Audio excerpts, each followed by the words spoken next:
Welcome to ముచ్చటైన మాట. రక్షా పౌర్ణమి అదేనండి. మనం అందరం రాఖీ పౌర్ణమి అంటున్నాం కదా! కానీ అది రక్షా పౌర్ణమి. శ్రావణ పౌర్ణమి రోజున ఈ రక్షా పౌర్ణమి వస్తుంది. ఈరోజు అక్క తమ్ముడికి రాఖీ కట్టి ఆయన దీర్ఘాయుష్తో ఆరోగ్యంగా సంతోషంగా ఉండాలని కోరుకుంటుంది. అలాగే తమ్ముడు గానీ, అన్నయ్య గానీ ఆమెకి జీవితంలో రక్షణగా ఉంటానని వాగ్దానం చేస్తాడు. ఇదన్నీ మనకి తెలిసిందే. కానీ పురాణాల కథ ప్రకారం ఒక చిన్న కథ ఉందండి దీని వెనకాల. అదేంటో చెప్పుకుందాం. పూర్వం దేవతలకు దానవులకు మధ్య యుద్ధం జరుగుతున్నప్పుడు ఇంద్రుడు గాయపడ్డాడు. అప్పుడు ఇంద్రాణీదేవి పవిత్రమైన రక్షాసూత్రాన్ని ఇంద్రుని చేతికి కట్టి విజయం సాధించమని ఆశీర్వదించిందంట.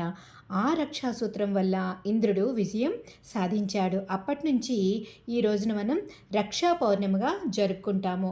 అదే రాఖీ పౌర్ణమిగా జరుపుకుంటాము. మరి ఈ పండుగ మనకి ఏంటి నేర్పుతుంది? అక్క తమ్ముళ్ళ మధ్య ప్రేమ, బాధ్యత, నమ్మకం, ఒకరికొకరు తోడుగా ఉండే బంధం, సంస్కృతి, సాంప్రదాయాల పరిరక్షణ. మరి ఈ రాఖీ పౌర్ణమి మన బంధాలను మరింత బలపరిచే పవిత్రమైన పండగగా ఈరోజు మనం ప్రేమతో, భక్తితో, కృతజ్ఞతతో ఈ పండుగని జరుపుకుందాం. అందరికీ రక్షా పౌర్ణమి శుభాకాంక్షలండి. Thank you. Keep watching. Please subscribe ముచ్చటైన మాట.